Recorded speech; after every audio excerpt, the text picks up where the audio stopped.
We will now call to order the April 13th Board of Education regular meeting. Thank you all for attending the regular meeting of the board. I would like to remind you that school board meetings in Nebraska are meetings held in public, not public meetings. During the public comment section, the public may address the board on agenda items and other miscellaneous topics. Sheila, can we please get roll call? Joanne Lynn Green. Present. Cindy O'Connor. Present. Emily Garrick. Present. Angela Blasey. Present. Mitch Wagner. Present. Skip Altig. Present. All right, North Platte Public Schools is a destination school district and community that embraces innovative opportunities and distinguished programs to create highly competitive advantages for all students, instilling the canteen spirit in an evolving world. The canteen spirit embodies generosity, selflessness, and unwavering support through service, pride, collaboration, and grit. The Nebraska Open Meetings Act legislates the methods by which public meetings are conducted. Information pertaining to this act is posted here in the boardroom. At this time, I would now entertain a motion to approve the publication of the April 13th, 2026 regular meeting of the Board of Education. I motion to approve the publication of April 13th, 2026 regular board meeting of education. Second. All right, notices of Board of Education meetings and hearings are placed both in the North Platte Telegraph and the North Platte Bulletin. The agenda is also available online at nppsd.org 4 days prior to each regular meeting of the North Platte Board of Education. Roll call, please, Sheila. Cindy O'Connor. Aye. Emily Garrick. Aye. Angela Blasey. Aye. Mitch Wagner. Aye. Skip Altig. Aye. Joanne Lynn Green. Motion passes. At this time, I would now entertain a motion to approve the agenda for the April 13th, 2026 regular meeting of the Board of Education. I'll make a motion to approve the agenda for the regular meeting of the Board of Education. Second. Roll call, please. Emily Garrick. Aye. Angela Blasey. Aye. Mitch Wagner. Aye. Skip Altig. Aye. Joanne Lynn Green. Aye. Cindy O'Connor. Aye. Motion passes. At this time, please join us and rise for the Pledge of Allegiance. Pledge allegiance to the flag of the United States of America and to the republic for which it stands, one nation, under God, indivisible, with liberty and justice.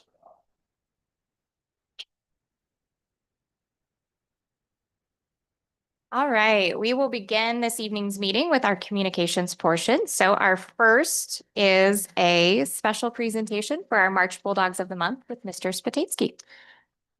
So we have two more really awesome and humble kids here this evening.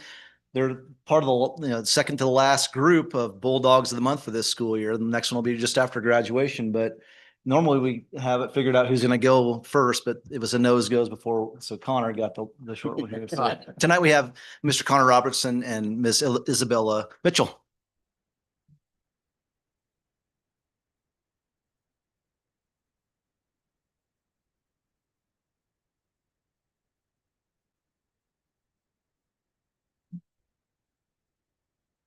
I'm Connor. Those are my parents over there, John and Misty Robertson. They're pretty great, helped me out with a lot.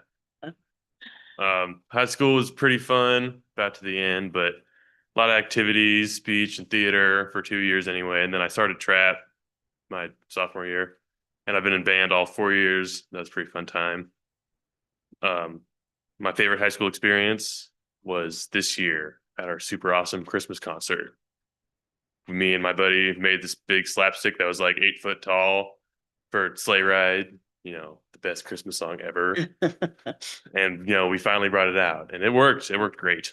I don't have a lot of plans after graduation, go to UNK for majoring in construction management, and not sure on minor yet, but we'll figure it out. And then one thing I'd like to say is a lot of the good teachers at our school don't get shout out enough, like Brittany McDaniel, Sasha Welch, both of the Workmeisters, and Mrs. Workmeister in the band room. She's great. And then Jeremy Stevens and a whole bunch more of them that don't get talked about enough, I feel like.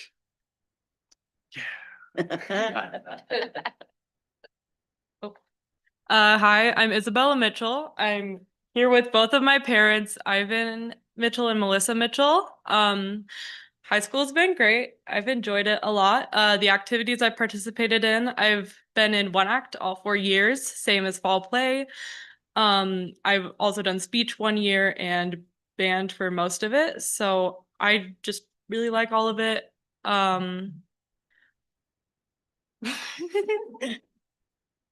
Yeah, okay. My favorite high school experience, I just enjoy the one act trips. I think they're a really great group of kids and I don't ever have too many problems with them. And I just love theater. Like all of those experiences have all been great. After graduation, I'm planning on going to Shadron to pursue a degree in medicine.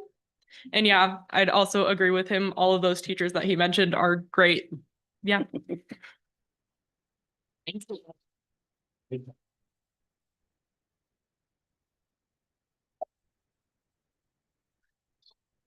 Black Barn, I should be. You're gonna want a photo. Absolutely.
All right. Next up, we will welcome Terry Burchell with our foundation report. Thank you, Terry.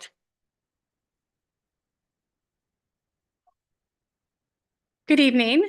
There is an addition to the report that I had submitted to Dr. McDonald because we have exciting news. If you get a chance to stop by the high school to see the newly installed graphics, it's pretty exciting. Brandon Peterson and Mr. Spatansky and a lot of other people were involved in getting the graphics finalized, and then Rocket Alumni Touchscreen is also there. So students are able to go and learn about current and past students who had records. There's still a lot more to come this summer, so we're excited about that.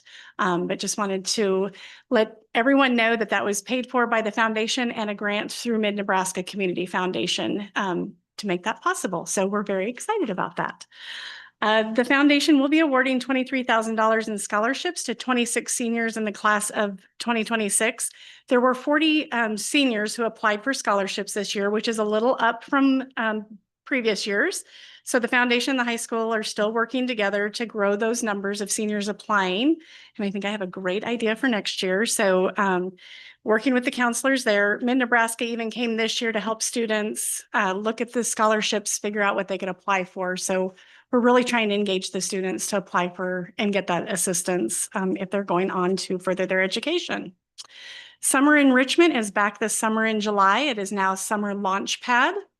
This partnership is with the foundation, the district, and Mid-Plains Community College. The college prints an entire brochure from other nonprofits or organizations that are doing summer activities and makes it as kind of a one-stop shop. They did an event on April 1st. There was 15 different organizations there to present to parents and students of what their offer for activities during the summer.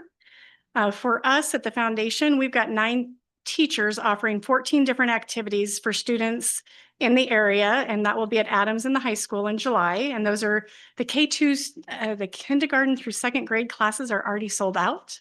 They always sell out the quickest, but there's still a lot of other opportunities there, especially for middle schoolers, and that capacity is getting close to being full. So it's exciting to see that.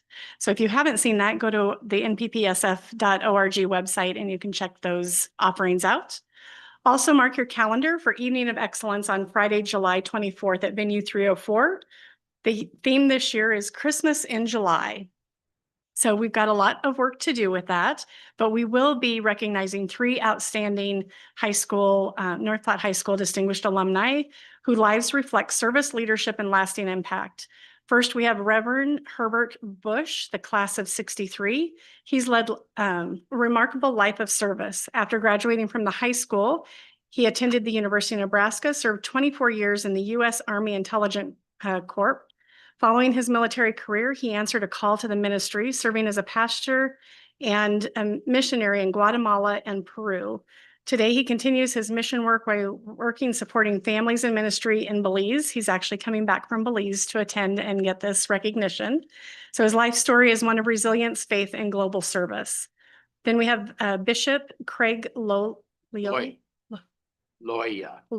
thank you. Class of 1995. He's dedicated his career to faith and leadership. He's a graduate of Hastings College and Yale Divinity School. He began his ministry in South Dakota and rose through the ranks of the Episcopal Church. In 2020, he was named Bishop of the Diocese of Minnesota. His journey reflects a deep commitment to service, education, and spiritual leadership. Finally, Tad Hanneborg, class of 1998, represents outstanding community leadership right here in North Platte. A former student athlete, Tad now invests heavily in local youth through athletics, organizing leagues, and leading a wrestling program with over 100 participants.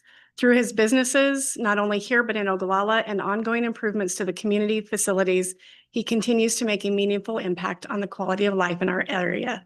Together, these 3 alumni exemplify the Bulldog spirit, service to others, leadership in their fields, and dedication to making a difference both locally and around the world. So we are excited to celebrate them, and hopefully you can join us.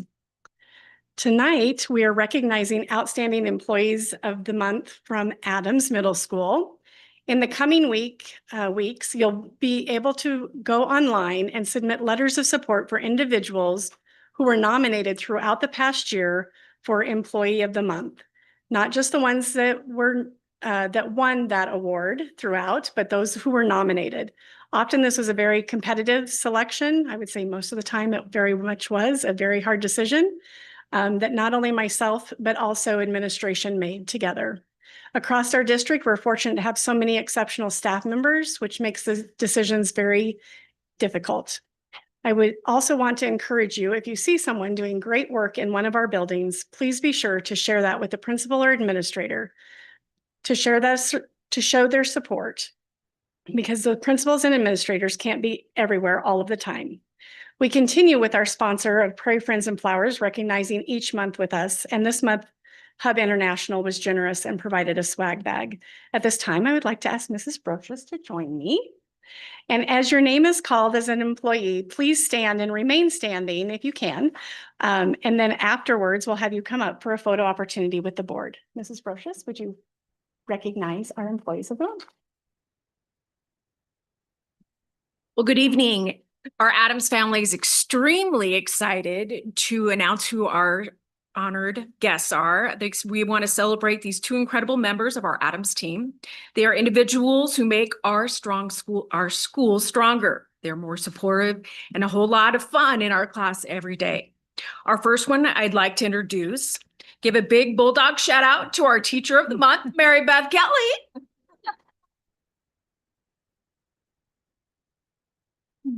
Miss Kelly is a true difference maker in our building. She constantly finds creative ways and meaningful ways to help our students grow in a responsible digital citizenship. Skills that are carried far beyond our walls. She also has been a driving force in our ICU program, which helps both our students and our staff better understand how to learn, be accountable, and grow with all content. And when she saw a need, she can't wait to be a creative. She created our tardy program that helps with our challenging students of getting to class on time, finding ways during the day to help them out. What really stands out in her team first mindset is Miss Kelly is always ready to jump in, lend a hand, and help everyone around her to be better. Miss Kelly, thank you for your leadership, your innovation, and your heart for students. We are lucky to have that.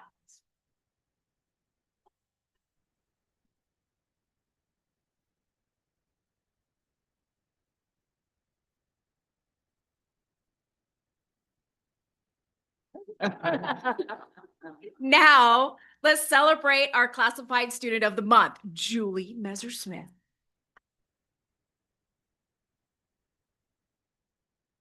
Julie keeps the heart of our library beating strong. She has an incredible knack for helping students find the right book, turning "I don't like to read" into "I can't wait to check out another one."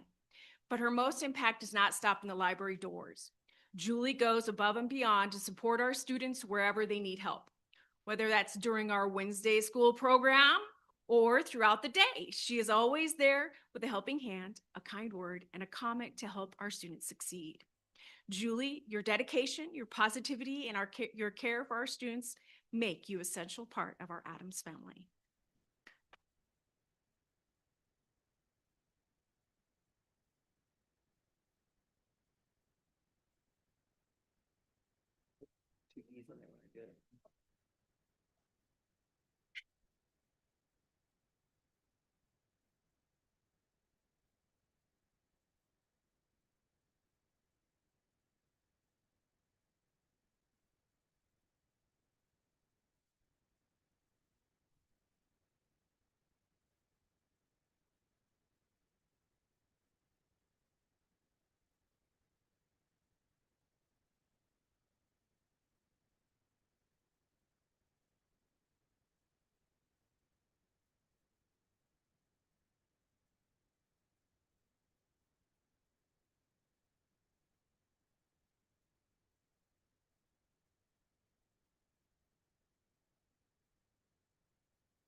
At this time, we will now have public comments.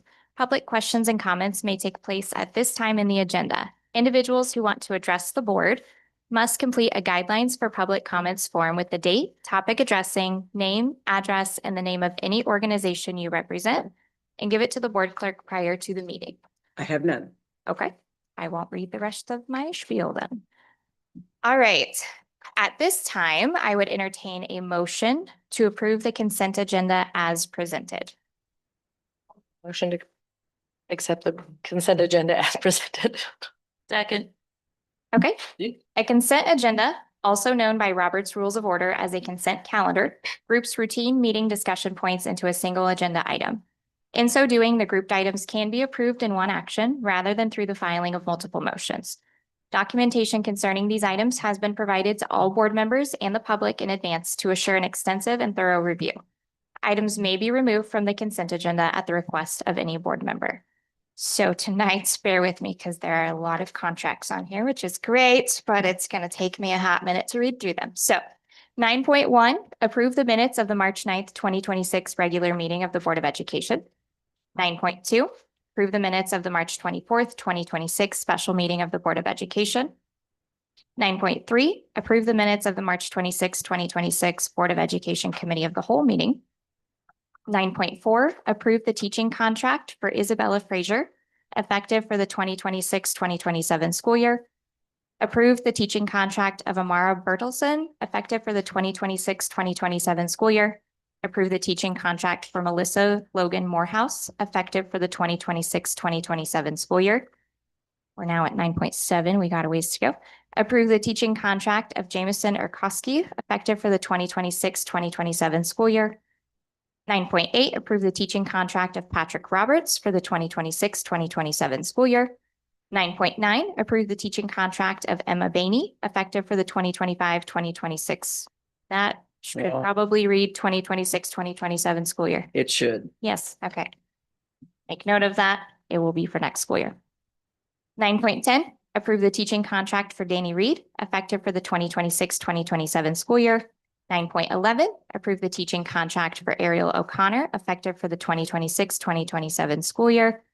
9.12, approve the teaching contract of Brody Skeens, effective for the 2026-2027 school year. 9.13, approve the administrative contract for Dr. Michaela Bruner, effective July 1st, 2026. 9.14, approve the resignation of Cameron Nelson, effective on or about May 14th, 2026. 9.15, approve the resignation of Emily Sweeney effective on or about May 14th, 2026. 9.16, approve the resignation of Haley Ince effective on or about May 14th, 2026. 9.17, approve the resignation of Sky Story effective on or about May 14th, 2026. 9.18, approve the resignation of Mackenzie Wiseman Sanchez effective on or about May 14th, 2026. 9.19, approve the resignation of Rachel Greenwood effective on or about May 14th, 2026. 9.20, approve the resignation of Elizabeth Rasmussen effective on or about May 14th, 2026. 9.21, approve the resignation of Lindsay Douglas effective June 30th, 2026. And 9.22, approve the resignation, of Brandy Busher effective on June 30th, 2026. And finally, 9.23, approval of financial claims and reports, which this month we had a bit of a change of plans at the end. So it ended up being Ms. Blasey and Ms. Lundgren that reviewed those financial claims. Do either of you have anything to add or a recommendation to give? I recommend we approve them. Okay. Agreed. Okay. Any discussion, comments, anything on the rest of that consent agenda? Oh, but I like that we have so many contracts. Yeah, 'tis the season. Yes. Okay. Dr. McDonald, anything that you wish to add on financial claims and reports? Don't have any at this time. Okay. Until I give my report. Okay, sounds good. All right, hearing no discussion, Sheila, can we get roll call, please? Angela Blasey. Aye. Mitch Wagner. Aye. Skip Altick. Aye. Joanne Lundgren. Aye. Cindy O'Connor. Aye. Emily Garrick. Aye. All right, motion passes. The consent agenda is approved. Now for our reports and discussion items this evening. Our first will be a maintenance and facilities report with Mr. Ayers. We had this report actually in the summer last year, and I think the board found it extremely valuable to hear the projects that happened over the summer. So we're looking forward to hearing that report. Mr. Ayers is coming up here. We did work together on this, and so I'll just kind of lead in while he comes up here. He and I have both worked with the building level principals and come up with whether it be outside agency contracts for work that potentially needs to be done, or work that is just through maintenance and summer projects as well. And that's the spreadsheet front and back that you have in front of you. I think the overall report that you'll see is just on our rooftop units. We have several rooftops last summer that unfortunately weren't able to complete and weren't started. And so therefore we are unfortunately a summer behind on some of these rooftops. What you see with the rooftop units would be for contracted outside agencies at the top there. Each section there, each number represents a section of the roof, and each section is what would be no longer under warranty. And so that's what you'll see. We have Madison, Washington at the high school, Jefferson and Lincoln. And then the total cost for all of those sections of roofs, which I believe 1, 2, 3, 4, 5 is a 10. 10 there that are priority roofs is estimated with Weathercraft at $549,044. And then there's 4 other replacement roofs that would have been on schedule as well right now. And if we were to do those to get back on a routine schedule, the estimated cost of those 4 roof sections is $171,903. The rest of those projects that are on the report reflect what has been discussed at the building level, principal level, and put on the individual spreadsheets to take a look at, and were compiled at the maintenance office within the summer school project list for all reports. So Mr. Ayers, anything else that you would like to highlight there? I know that there's some things we discussed even at the board level within the committee of the whole at certain points in time, but currently, just before you begin, it looks like overall projects to the district this summer is just shy of $1 million total projects. So if we get through this, we'd love to answer any questions that you have, and if you have any directives for us on some of these projects, we can move forward, and then I can kind of discuss that depreciation account when we get towards the end here. So lot of these projects that are on here are kind of wish projects that the principals have. It's not necessarily something that has to be done. There are a few things that obviously, we do every year, like painting of certain parts of the buildings that need to be painted, carpeting, tile of certain parts of the building. And so some of those that we contract out painting just because we don't do that, but we do the carpet.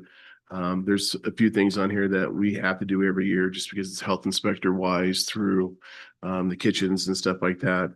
A fence, like over at Lake, that's a safety reason because they have an open area where the kids could run out, and obviously you don't want kids to run away.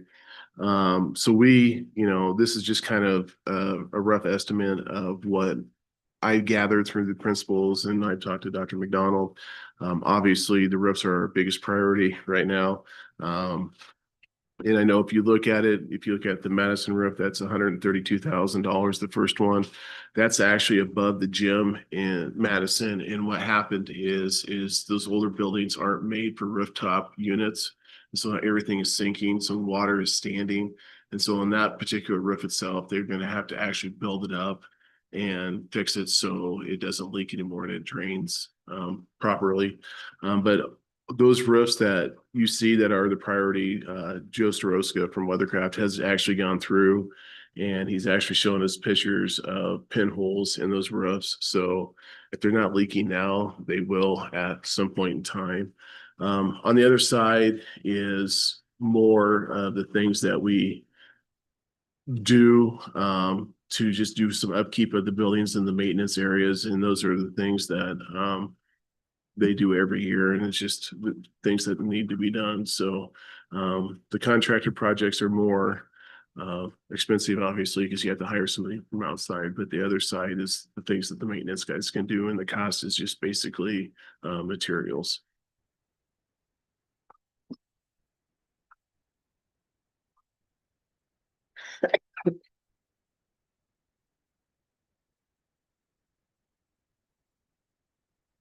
Sorry, we're all reading right now. So you're good. So if you have any questions about any of those, feel free to ask me. This is a very good detailed report. Yeah, I love this spreadsheet. Thank you. So like I said, the costs aren't all perfect yet because we're still waiting on bids from different places. We always ask for quotes, and you get quotes a lot faster from certain people than you do other people. So I have a question and then I also have a request. okay. So the question is, and I know that you're still relatively new in this role. Have we ever considered doing projects like carpet, so it's the whole building, or the whole rooftop of a building, just so it's not sections, but like the whole entire building? So I didn't bring up my thing. Obviously the roofs and the carpet started way before I got here. And what they did is they would go into a school and they say, okay, well, we'll do these 2 classrooms or 3 classrooms of carpet or whatever else. And to kind of spread it out through the schools, then that's what they did. So if you look on here, carpet wise, obviously Eisenhower has 2 classrooms that still need to be done, and then that classroom will be done. Jefferson has 2 on there in a hallway, and then they would only need 2 more classrooms in a hallway and another room, I believe. So they only have like 3 rooms left. And then Lincoln has a room that needs to be done, and they should be done. Adams, if we do the 3 classrooms that they want, then they would only have the counselor's office, the music area, and the library left. And then all the schools would have all the carpet all the newer carpet. Obviously, as years pass, they start going. But the nice thing is there's carpet tiles, so we can go in and we can replace tiles without having to replace the whole thing. Dr. McDonald and I did talk about a rotation basis by school, but as you know, the high school is 24 years old and it's the original carpet. And so the big expense is going to be starting now to move into the high school and replacing those classrooms. And the smartest way would be do it by pod, because if you look at a classroom as $3,000 a classroom and the high school has 60 classrooms, you don't want to spend $180,000 right away on carpet. So that's kind of why I believe they did the carpet wise. Roofing started again way before, and they would replace sections of roof, and then they're most of the time they're under warranty for between 12 and 15 years. And so just to keep the cost down, that's kind of why they just rotated. I don't know why they didn't do roofs last year. I took over July 1st, and I guess I assumed that the roofs were getting done until I talked to Joe, and Joe said, nope, they didn't get done last year. And I'm like, all right, so that is the purpose of the roofs on here. And I mean, my thought is, you don't have to do them, but they're going to have to be done at some point in time. And so it's going to be a cost at some point in time to the district. So do we do that when it runs out of warranty or just as it's getting closed? So there's two different things. If you look at the bottom of the first box, it says yearly preventative maintenance. So what we do is they try to do all the roofs if needed before the warranty runs out. That way, the company pays for the majority of the roof. If they go out of warranty like these did, then the cost goes back to the district. There's a yearly preventative maintenance, which is about $15,000. And what that does is that allows us to call, if there's a leak at Lincoln, that allows us to call Joe at any time, and he will send people over there to fix that roof or whatever during the school year. And I think it's up to like $12,000 or $13,000 per school. So each school is covered under that preventative maintenance. So if there's anything going on, then we just contact Joe and they fix the roofs. So all those roofs in that first box are all out of warranty. Yes. Those sections. Yeah. Yep. Yeah, that's what I meant. And the Sorry. second section, those 4 roofs are actually out of warranty in July of 2026. Oh, okay. So yeah, coming up. Okay, so then my request, I was over at Madison recently and there was a tennis meet going on and there was soccer going on. I noticed that along the roadway, there are signs that are faded, so you can't tell that they say no parking on the grass. Right. And so there was parking on the grass. Okay. And so it's just, I think one of the things, I guess, if I were to request something is maybe to consider at some point either putting in a parking area there, because even like the soccer parents and potentially team members were driving from the west side of Madison across the lawn, and there's like some sort of a outbuilding there. I'm not sure what it is, shed or whatever. And they were parking near that, which puts them close to the soccer field. And I realize also that there's limited parking on the street, especially with the new housing subdivision. Right. And so even if we could put in like a dirt parking lot, it seems like it might, be something just worth considering. Yeah. So this year was the first year that we have actually allowed people to park on the grass. And it was basically what you said, is because when they put all the new houses in east of the soccer fields and the tennis courts, that took away all the parking that we allowed the kids to park in. The dirt parking lot or the grass parking lot south of the tennis courts is actually, I okayed to allow the kids to park there more than fill up the streets, especially when parents are coming for meets or games or whatever else. So there's actually room for them to park. So yeah, that was one of the reasons why they were allowed to park this year. And obviously the rule is if it rains, you can't park there because we don't want mud tracks. But that was the only reason. And it's just because of the lack of parking over in that area. Yeah, and I think that's fine. I just think that it might be nice if it was more of a designated area and maybe that signage needs to come down. Yep. So just something to consider. I would echo that too. I actually brought up that parking lot about a year ago because it was when we had our committee of the whole at Madison last year. And that was Obviously, there were a lot less houses there at that time, but I knew it was an issue for some of those property owners because they were working construction and there were people that would park there for events. And so I know at some point that was on the radar to be looked into. It was Dr. Rhodes and Stewart that I had mentioned it to. So I don't know if there's anything started in looking into that or not, but I agree with you. I think if we're going to continue to have activities over there and being good neighbors to the houses and people that live in that area, I think that would be something to consider looking at too. Yeah, Yeah. especially when we're already looking, like, I think the Buffalo parking lot is, I think when we all parked over there recently for a meeting and some other things, we realized how much of a problem that is for people in their day to day. And that's on there, so. Yes, yeah, I was glad to see that one on there for sure. The number of complaints I hear about that parking lot is, It's tight. You weren't there during pickup time. no, it's nuts. It was It's nuts. crazy. It's tight. Anything else from board members that you might want to see on here, or Dr. McDonald had requested, you know, if we have any directives and things that we would maybe like to see prioritized from that list. He would like to hear from the board on those things.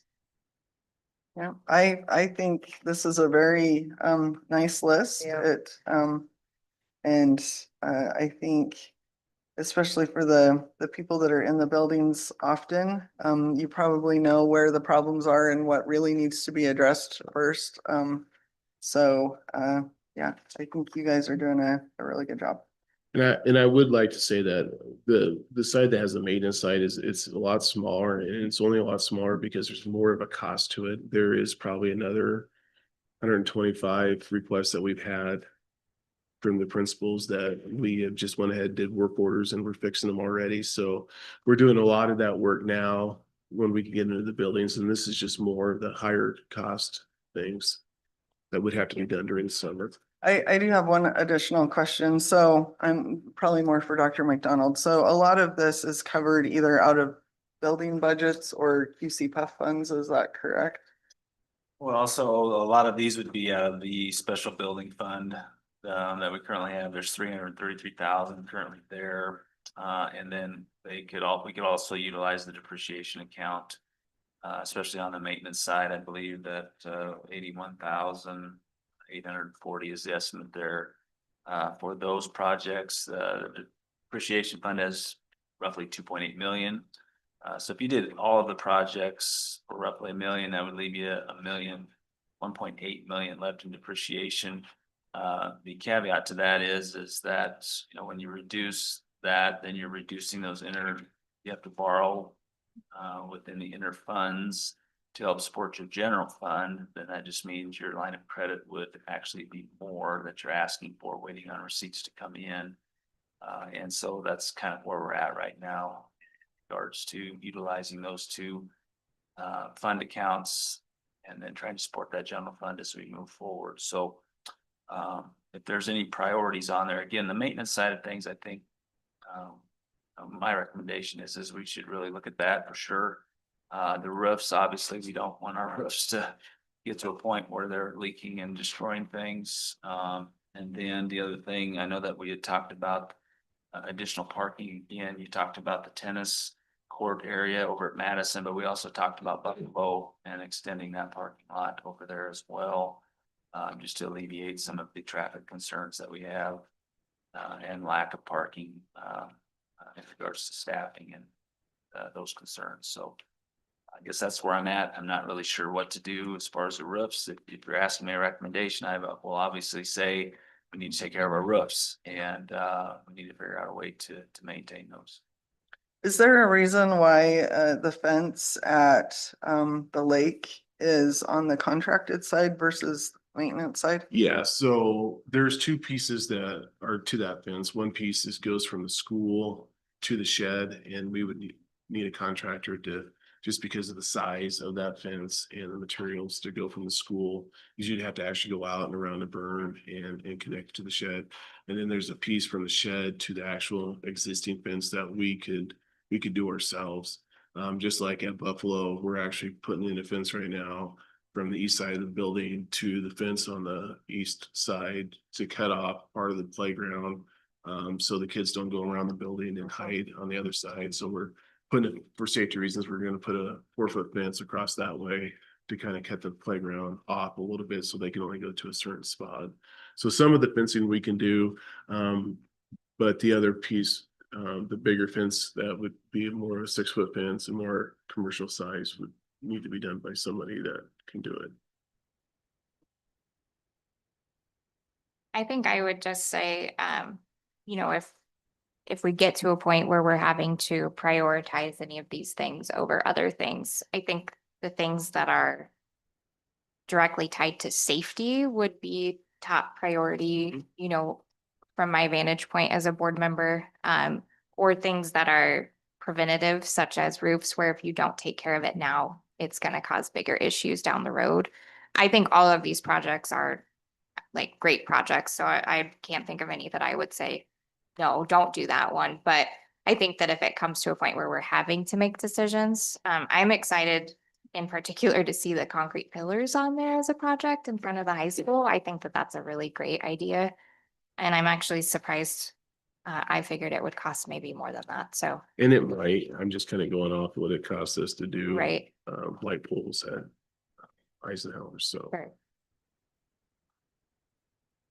Okay. Anything else, Dr. McDonald? Is there anything else that you feel like you need the board to weigh in on at this time, or we just kind of wait and see a little bit till we get further down budget? What are you thinking? Well, I think by May, we really probably better make a decision. So if it's okay with the board, I will visit with Mr. Ayers. And we will maybe fine tune this list to say, here's where we believe from a preventative and a safety perspective is, and kind of list those out. And if there's some others that don't fall within that, we can still have them on the list and kind of go from there. So maybe by the April committee of the whole. And so if we need to have something ready to go more formal for May so that we can get that started this summer, that would probably be best. Okay. I think that sounds great. And by then too, we'll have a little bit better idea as we wrap up the school year, what funds might be transferred back into depreciation funds from this year as well, which might give us a little bit clearer picture of what we would be interested in spending out of depreciation. So that sounds great. All right. Okay, thank you. We appreciate it. Thank you, James. Thank you.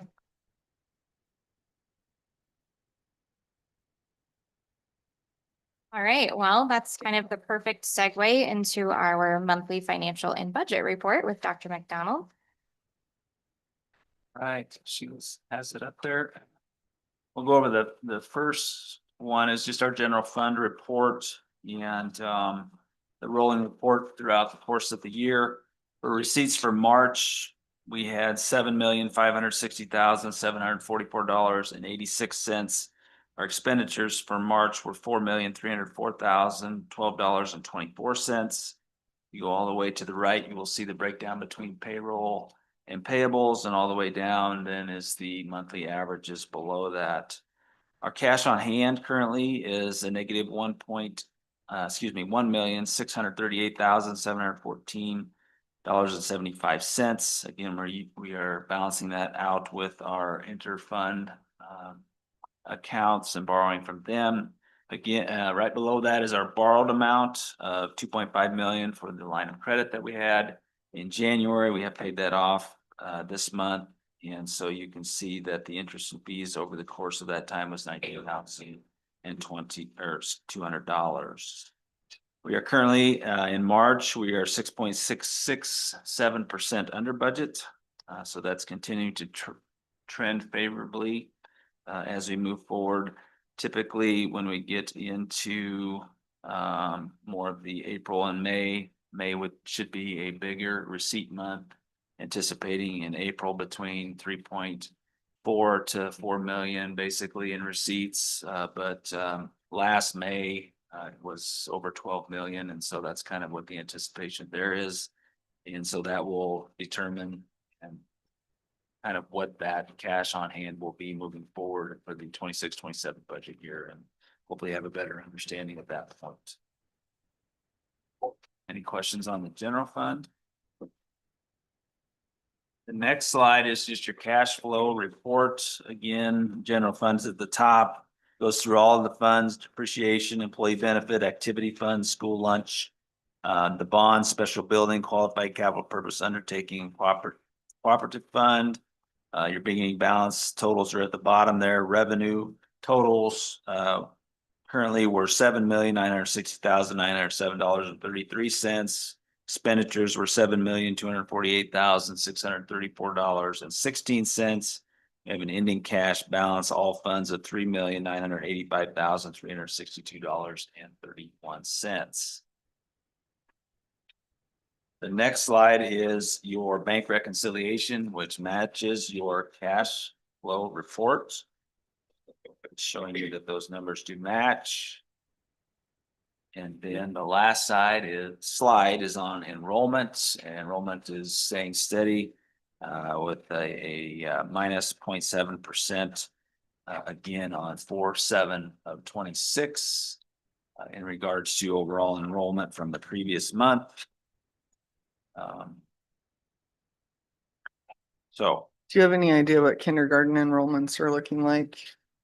that is an excellent question. And I don't, Mr. Mills, do we have any idea right now? I know we had kindergarten enrollment, but that doesn't dictate necessarily what overall enrollment will be at this point. Correct. I wouldn't want to speak on that when we get the data. We'll try to provide that. When we get that, I'll either send an email or committee of the whole, or we'll get a report. Okay, thank you.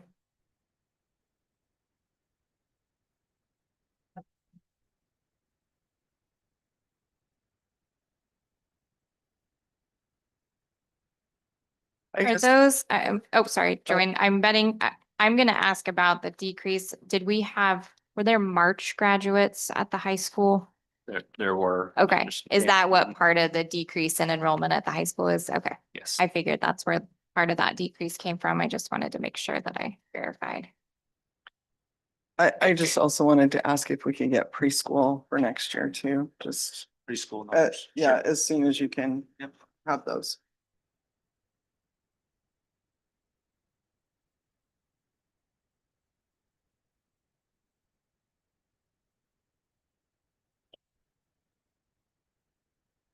Any other questions from the board? Dr. McDonald, anything else that you have for us on finance and budget report? Not at this time. Okay, Thank you. yeah, thank you. We appreciate it. All right, we do still have a legislative update here on the agenda. Skip, do Well, you have anything? Actually, yes, because they still have one more day. Yeah, That will be Friday. They'll be meeting just in case the governor vetoes something. I think they passed 45 bills in the last 2 days that they were meeting. And if you watched it, it was like the bill came up, they voted, bill came up, they voted.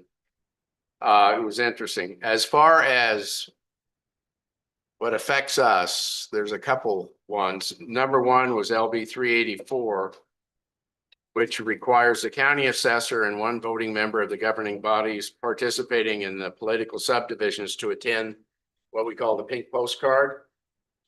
That was also 803 was added to that as an amendment. What 803 says is that starting in 27, the meetings will be held in July and every entity must attend.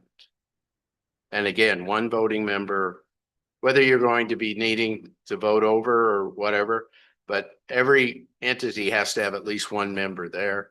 And they also changed to the ride over will be 2/3 majority of the vote board. So 4 and 2, and the only one that didn't affect were 7-member boards. Because I don't know if you know, across the state, we have 6 members, 7 members, and some have 9. And so that was the biggest one. And so that starting a year from this July, that will happen every July. That I think it's the 1st through the 15th that has to be held. And one voting member has to be there from each entity, plus the county assessor. And that's before any of the budgets will be set. The way it's set now, a lot of the budgeting has already occurred. And then they have the meeting. So Cause now is that the thing that we We haven't had to attend. We did not have to Great. attend last year. In fact, nobody around here, I believe, did. They So- didn't have to host. But now some Now, will have to starting in be, 27, they have to hold it no matter what. no matter what. Okay. And then one voting member has to show up. Yeah, because in the past, it didn't have to be a school board member either. Like, I think when it was a few years ago, I remember Stuart and Dr. Rhodes doing it, but I don't think. Yeah, I signed in. I was president. Okay. Yeah, Okay. I couldn't remember how Yeah. that went. it wasn't, It was just yeah, represent- because I signed in for Yeah. that. It What? was just school representation. Yes, as Yeah. the school representative. Yeah. So that's a little Uh, more specific. And, but we haven't had to do it last year and no one did, but it will be set in 27. Mhm. It's gonna be held no matter what. There were several other bills that did not pass that could have affected us quite a bit, but did not. That was the main one that really, and then there's some others that we'll get some wording changes and some policies on. Like we do every year, there are changes in some policies. But really nothing that is major that's going to affect us, like some of them that could have. Anything else? Well said. Right. Thank you. Okay, we do have another discussion item on here. So this one, I want to preface this with, there are two sections that have some updates in this policy. One of those sections I would like to disregard tonight because the draft version that you have in front of you is not going to be the draft version that we move forward with. So for some context there, I have had some conversations with Officer Johnson as well as Brian Tegmeyer, our Director of Technology, about the security camera section and some things that we could do to strengthen that to make sure that we're still providing the safest schools that we can. And so I want to disregard discussion on that portion right now until we have more input from them. And it was just ended up being a bit of a timing issue. So we've had some good suggestions brought to us, but both of those individuals have been out of town and had some other obligations. So waiting until we can have more specific feedback from them to carry forward that discussion. So with that, I would like to just focus specifically this evening on the vault section. I think it's appropriate that we tackle those separately because they're very different types of technology. They're used in different ways. So this draft is what was brought forth last month. We have been talking about this particular policy and vault usage since January. And this is a recommended change. This has been run through our attorney. So I know that that was a question whether or not that had been addressed. One clarification that I might recommend would be that we could, let me find where I was thinking this. That we could specify that the documentation in there would just be within the technology department so that it doesn't read as though every administrator is having to document every time they request. That was something that we had initially talked about just being something that's maintained within technology. So probably clarifying that a little more clearly in the policy would be a good idea.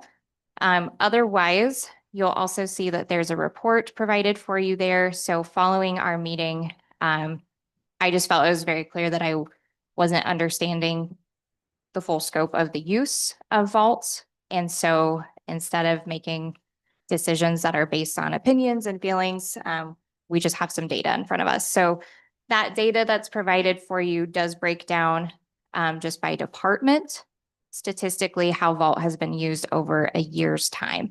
And so you can see how many times it's been used for use of retrieving student data. You can see how many times it's been used to retrieve staff correspondence or documents. And then you can see additionally how many times it's been used to retrieve board member information. So that is there in front of you. I would like to have that kind of guide our conversation so we understand the scope of this. And then one other clarification that I want to add, there were questions about whether or not building administrators would still be able to respond to immediate concerns with student emails in particular. So if a building principal has a concern brought to them that so-and-so sent an email or something is even flagged within our district technology, they do have access to student login information through Infinite Campus. And so that is something that they would still be able to do what they're doing in their day-to-day. That would not require any additional permission from anybody. They would be able to address those situations immediately, which I know would be a big concern. So with that, there's the update. I would like to open this up for discussion, please. About how many staff members do we have? I guess that's probably a Kevin question. Can you give me a, 145, 150 certified, 300. okay, So roughly 800-ish, approximately. 500. five for two, Oh, okay.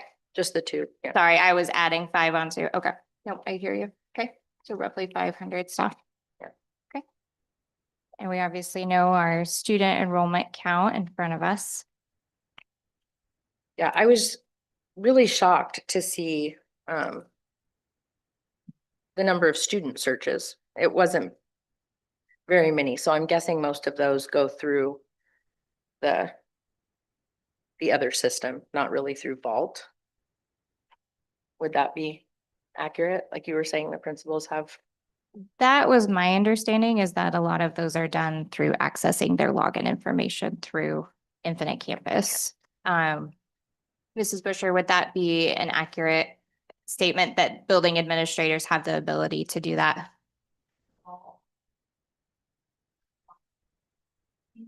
Okay. Yep. Okay. Yeah, that makes That perfect makes a sense. lot of sense. Yes, thank you. Because nothing goes away in the vault. Right. Okay, perfect. Thank you for that. Yeah, my, what you stated, made some sense because my big concern here is that we don't want to handcuff Right. anyone that has to deal with this because it could, if they can't, that could lead to a real big issue that we would be held liable for Mhm. because we made the policy. Yeah. So as long as, they think that this will be something that's livable. And I think maybe when we bring this back next time, if we had the people you have talked to Mhm. come and talk to us about the changes that they were recommending, I think Mhm. that would be extremely helpful. Yes, yeah, I think so. And actually I had invited Officer Johnson to come tonight, but he had another obligation, which is why we're kind of pushing that discussion forward. Well, that's fine. Part of it. But yeah, I don't think we want to, well, we haven't rushed into any of these. Right. But I think to hear from him, Brian, Brandy as well, to make sure that whatever we are setting in policy is not going to be something that's really going to cause us issues later on. Yeah, and I think probably with that, something that is good for us to clarify. And I don't think anyone feels like this is being rushed, hopefully, because we've really talked about it a long time. But what really is important to clarify is, as a board, since we now meet committee of the whole and everything is met publicly, that means the public gets to watch messier processes, because this is something that probably a first draft or some ideas would have been brought to a subcommittee initially, Mhm. and then the kinks would have been worked out and people would have weighed in. And by the time it made it to the public meeting, it would have been pretty ready to cross the finish line. And you're not going to have that when we do things this way. So at some point, a first draft has to come forward. And then with that, we discuss and we make it better. And so I just want to assure everybody, like, this is a discussion item. There's no intent to take action on this until it is ready to take action. So So everybody just gets I a clear have a picture of that, I guess. couple of questions and thoughts, I guess. So one is, as far as the data that's been shared on vault polls, I was kind of curious what that might look like historically. Like 3 years ago, 5 years ago, whatever. I don't feel like 1 year of data is sufficient. And then I don't. Another note that I made is that I also still don't like the sentence about surveillance. Because I feel like that fosters distrust and says that we don't trust even our administrators. I feel like it gives the wrong impression. I don't know that that sentence is necessary. That's just my personal opinion. Where is that, Joanne? Where it says vault access shall not be used for the purpose of surveilling staff, students, or board members, nor for routine monitoring of communications. I feel like it could just say access is permitted solely to address documented lawful purposes, including and not have that sentence. I don't feel like it's necessary. And then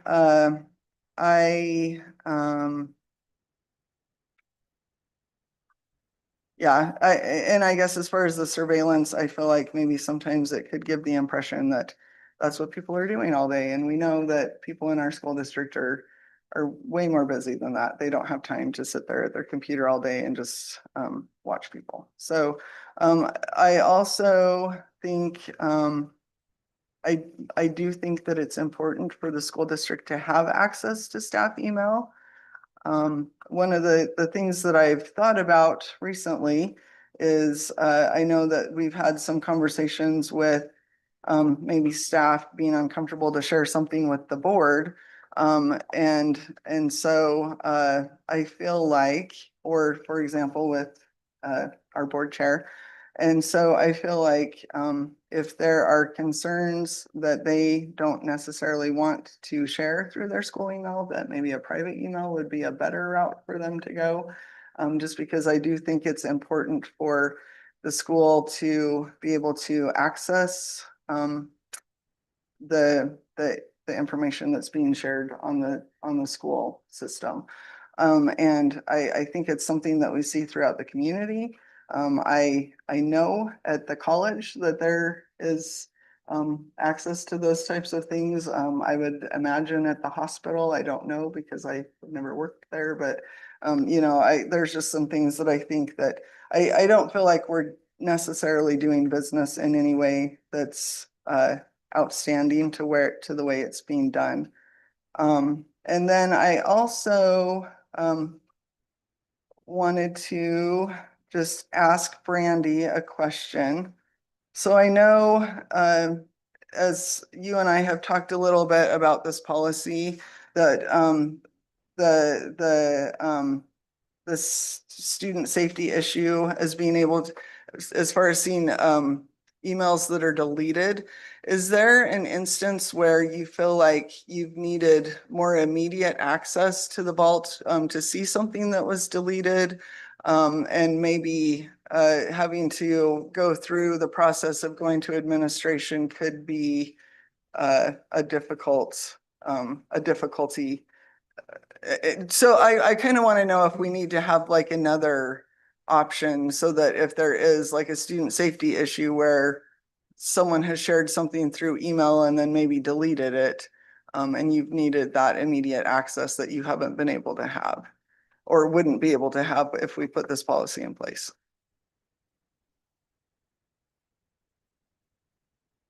I don't know that that would be as big of an issue. I think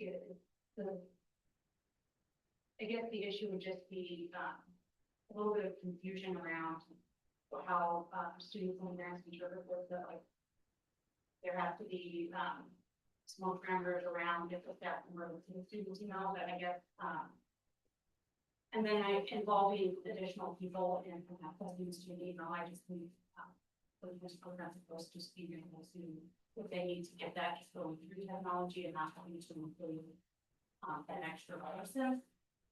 For me, students to be who are about students specifically. Right. But just to me, I mean, we have to technology, we would access that. We're already including from us and adding on with the superintendent on some of the feels. There's a lot of using extra for the superintendent.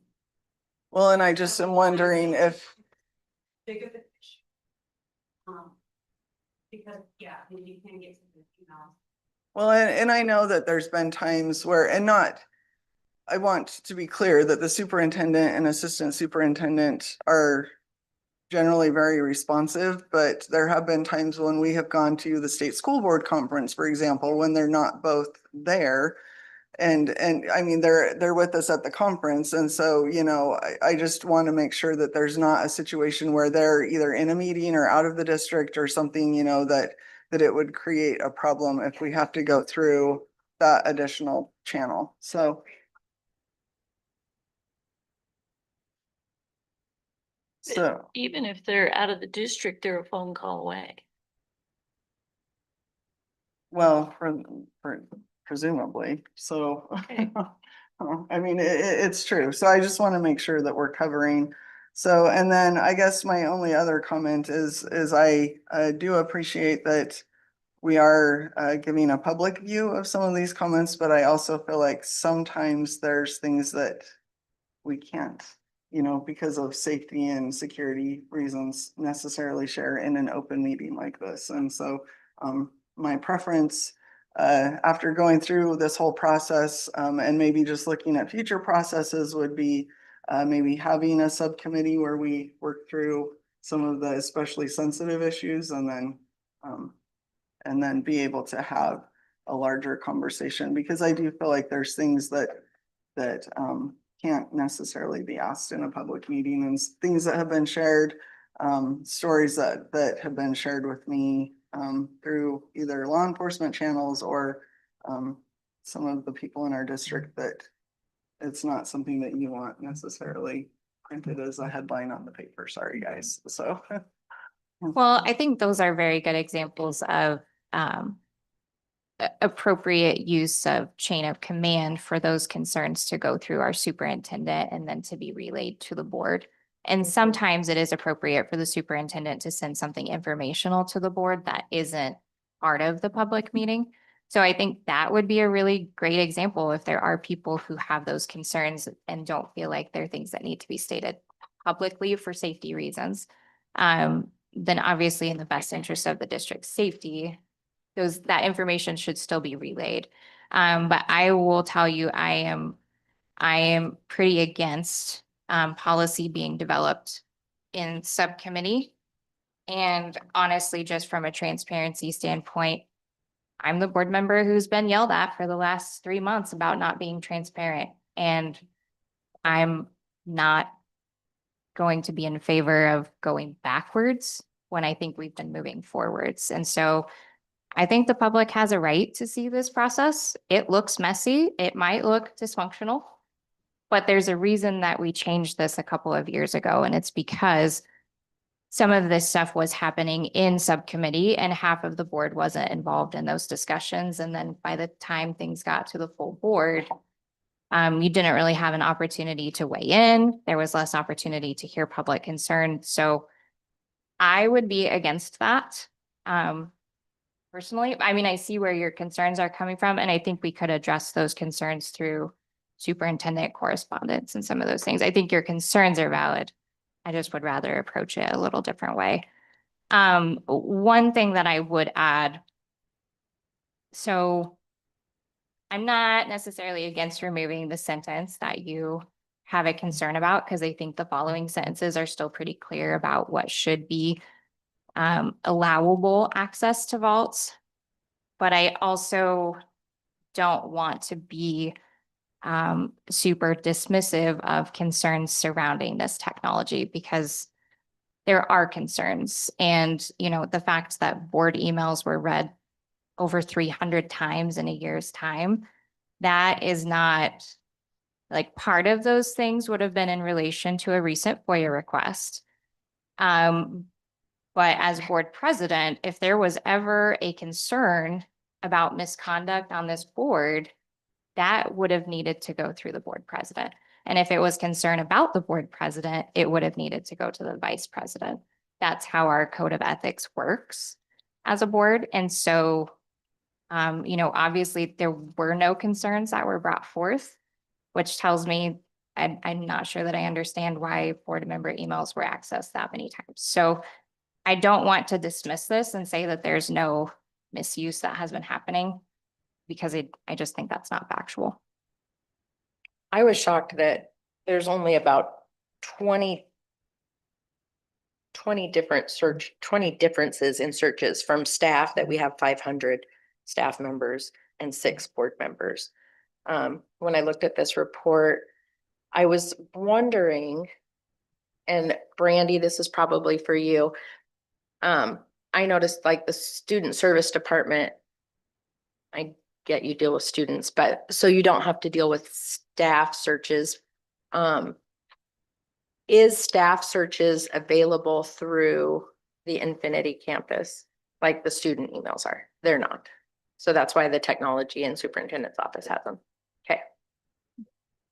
And Dr. McDonald and I discussed this briefly. The question I had was if there was ever a concern about a staff member that warranted, you know, looking through their documents or their emails or those types of things, would that concern have probably gone to the superintendent at some point anyways, prior to accessing their email? And correct me if I'm wrong, Dr. McDonald, but the assumption was that those things should have probably landed at the superintendent by that point anyways. Is that correct? Yeah, we collaborate on that anyway, but if Yeah. it's, I mean, truly, if it's an emergency situation that, you know, we have to bypass that, that would be the only concern. Can you just clarify for us too, the section on, I think we've talked about this a little bit before, but the Board of Education by vote or direction of the board president when authorized by policy or law, why that is necessary in this policy? Yes, that would absolutely be necessary to protect the board in being able to employ the superintendent. So I can't think of a situation where this has happened or would happen. But worst case scenario, if the concern about a staff member was a concern about the superintendent, there would need to be somebody that would be able to investigate that concern. And so the only people that would be authorized to do that would be the board or district's legal counsel. So that's why that is in there. Otherwise, I wouldn't say that there's really much else that would authorize the board to do that, unless it is pertaining to policy or somehow related to law. So that would be my thought. Otherwise, I think we rely more on reports and data, like a report to see additional 3 years of data, I think would be very valuable for the board to request. But that's also very different than the board asking to read somebody's email. So that's the only instance I can think of, but that is why that's in there Do because we need to clarify that, or is that? I understood it. yeah, I mean, I guess we could. I don't, maybe Okay. Yeah. that would probably be a Bobby question of if there is any other reason aside from that one that the board may need to. That would Okay. be the only thing. Mhm. And then had one other thing. I gotta think about it for a second. Sorry.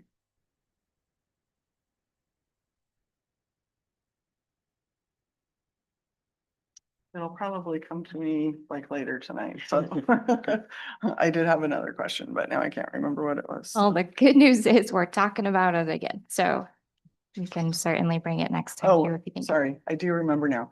Are there any other policies that, or things in the handbook or whatnot that we'll need to clean up? Once we do finally move forward with whatever we're moving forward with? There should not be anything student handbook wise, since this isn't really the process we're using for that anyways. I did not see anything. Our handbooks tie directly to policies. So if this policy is in either handbook, and if it's not currently in student or staff handbook, we'll want to make sure it is and that it's updated. Other than that, we'll just want to make sure that the language used here is consistent, probably with like the paper that they signed for electronic data, but there's not anything else policy-wise specifically where this contradicts or causes any issue. Okay. That's a great question though, and especially because handbooks are going to be quickly on our horizon, so. What triggers these searches? There's 300 and some searches of staff.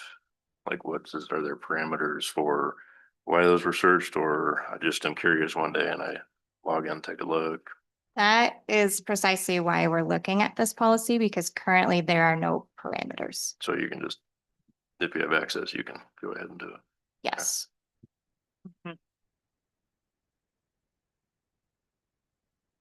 Yeah, and I think that honestly, I was not aware that this technology even existed. I mean, I know it's been here in our policy, but I was not aware that it existed until a few months ago. And, sometimes you don't know that there's maybe a weakness until you discover it. But I think not having clearly defined parameters, I just think that our staff deserve to have that. Yes, I know, we all know there's no assumption of privacy. I get that, but also if we're hiring you and trusting you to care for children all day long, there should be a certain level of trust, and I don't think that people should be surveilled. I think that if there's a concern, the concern should be investigated. Which I think might be a good reason to pull some additional data, just, and maybe from different administration, I know it doesn't go back like real far, but just so that we have kind of a More reference trends point. data.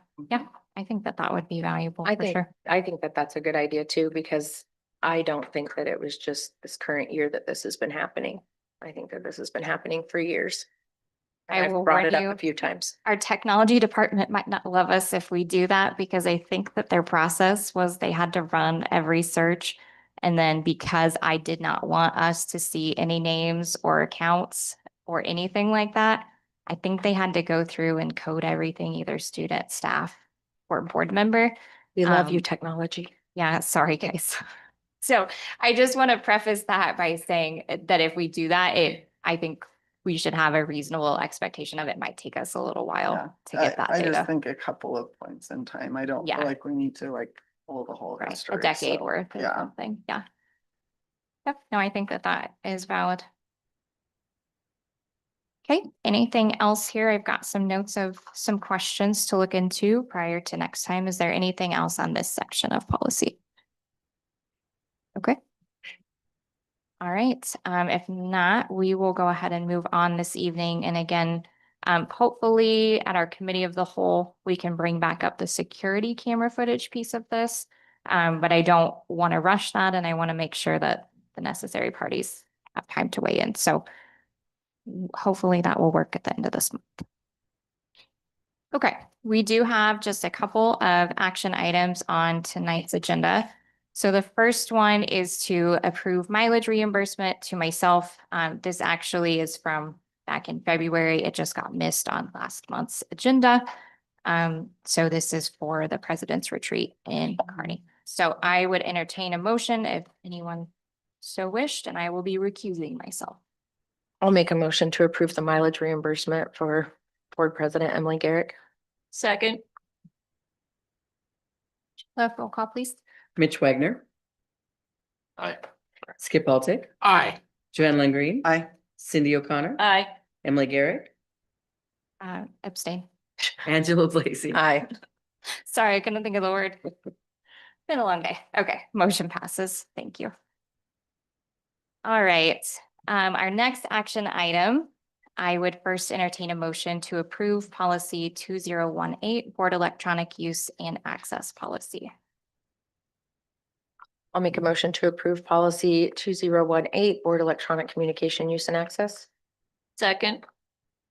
Okay, we will open this back up for discussion. I believe where we left off at our last meeting, this has been one that has kind of been discussed and created over the span of a few months as well.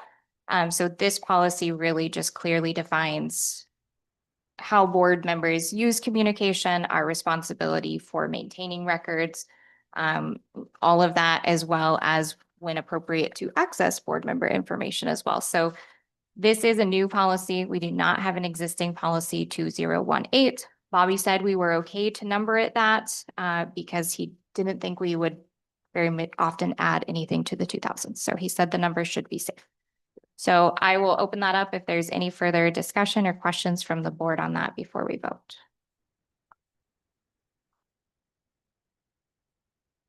No, I think it's good that we have it in print.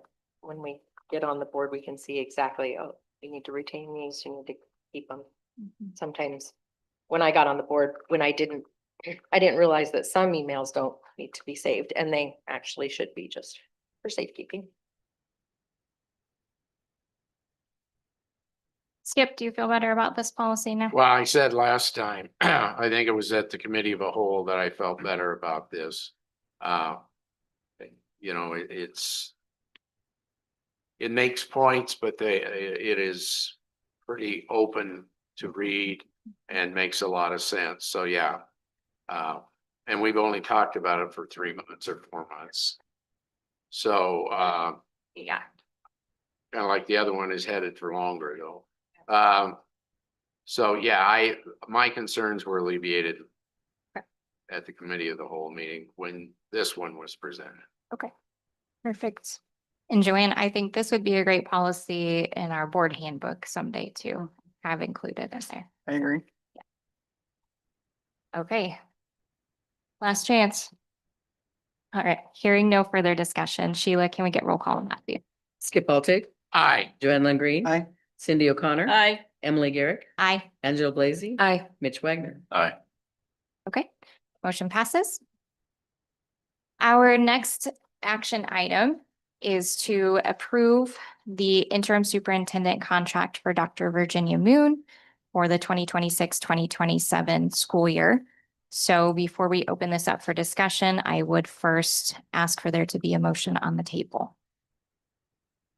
I move that we approve the interim superintendent contract for Dr. Virginia Moon. Second. Okay. So just to provide an update here, I know board members, I sent you an update so you knew where we were at in the process with this. There was a slight change to this contract from what we had initially presented as our interim superintendent contract. Dr. Moon is kind of a unique hire in that she does not need things like health insurance. She's already retired. So there are some cost savings to the district in employing her in this capacity. So with that, there were a couple of requests that she had that I think we were able to accommodate fairly well. Initially, we were going to offer kind of a stipend in lieu of those insurance costs that the district would have incurred. And after further discussion and actually learning a little bit more about how contracts work, there were some smarter ways that we were able to structure that contract that were more beneficial to the district and also more beneficial to Dr. Moon, which is a win-win situation. The only other thing that's maybe a little bit out of the ordinary is rather than having very specific sick days and paid time off days, we gave Dr. Moon a little bit more flexibility. She will be living during the week, all 5 days here in North Platte, but then her home on most weekends will still be in Omaha. And so recognizing that there might be some situations with bad weather, things like that, there are some days that are built in where she has the ability to work from afar rather than taking a day off and us being without a superintendent. So that was a little bit of a unique situation there, but the intent is very much that she's here all week long.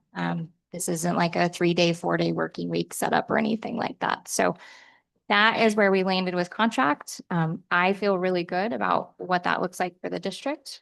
And if there's anything else the board wishes to add, I'd sure love to hear it. Not really, but when I was reading this, it looks like under fringe benefits that we are offering health insurance. I know you said we're not, but We have to offer it. Okay. And this is where It's just doesn't we accept it. clarified, yes, so we have to offer it. But she does not have a need for it, so the district cannot be paying it. Yeah, great clarification though. Okay, anything else? All right. Hearing no more discussion, Sheila, can we get roll call, please? Joanne Lingreen. Aye. Cindy O'Connor. Aye. Emily Garrick, Aye. Angela Blazy. Aye. Mitch Wagner, Aye. Skip Altick. Aye. Okay, this is probably the one I'm really excited about because this means we are closing our chapter of policy review for a little while. So I would entertain a motion to reaffirm policies 6020 through policy 6042. I'll make a motion to reaffirm policies 6020 through 6042. Second. I think Skip won that one. Sorry, Sylvie. He was louder. He was. And I have better hearing on that side, so I heard that one. So And we he don't wins. have to pull any that are fixed. No, okay, so before we vote on this, I am excited to be done with policy review. I know I love policy so much, but that's a lot. That's a big undertaking. So I'm excited that we have gotten through this, but also these policies were cleaned up not all that long ago. There's been a lot of updates here. So literally the board has 0 changes. So I don't know that that's ever happened before, but yeah, yes. Any other discussion on these? No one's allowed to make changes. No, just kidding. Okay, Sheila, roll call, please. Cindy O'Connor, Aye. Emily Garrick, Aye. Angela Blazy, Aye. Mitch Wagner, Aye. Skip Altick, Aye. Joanne Legree. Aye. Okay, motion passes. So before we adjourn, we will take a quick look at the future board calendar. Dr. McDonald and I have mugs in the morning tomorrow. There is a committee of the whole meeting on April 23rd. That will be at Adams. Are we meeting in the library? Yes. Okay, perfect. And then a couple of other things that were added here. There is a retirement dinner for NPEA, so we made sure to add that there so board members can mark their calendars May 1st. Graduation on May 10th. If you are able to make graduation, it is really important for board members to be there. So please let Dr. McDonald know if you are planning to be there. I would assume we probably need to know fairly soon who's planning to be there. And if you're not able to make it, that's okay too. But if you are, we'd love to have you. And then you'll see everything else there moving forward, already starting some NASB trainings later in June. And then our area membership meeting in the fall. All right, at this time, I would entertain a motion to adjourn. I'll make a motion to adjourn. Second. Roll call, Sheila. Emily Garrick, Aye. Angela Blazy, Aye. Mitch Wagner, Aye. Skip Altick, Aye. Joanne Green. Aye. Cindy O'Connor. Aye. All right, meeting adjourned.